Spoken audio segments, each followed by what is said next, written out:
So, welcome back mga katambayan. Siyempre, dito sa tambayan ng mahihilig kumain. So, ayan na nga mga katambayan. Nakakatuwa dahil yung pastillas design mga katambayan ay pwede na natin gamitin sa mga ganitong klaseng handaan.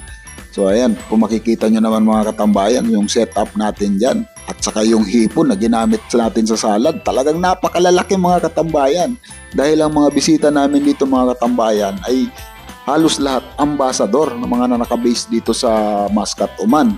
So ito naman mga katambayan, yung ginawa namin dyan ay yung, kung naaalala nyo, yung liver pate na ginawa ko nung nakaraan. Ito na mga katambayan ay ginawa na naming appetizer. At siyempre gumawa din kami dyan mga katambayan ng smoked salmon. Ayan.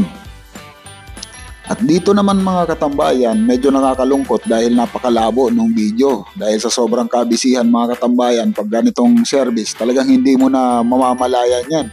So ito na nga yun mga katambayan, yung sinasabi ko kanina na yung pastillas, pwede na natin gamitin sa mga ganitong klaseng handaan.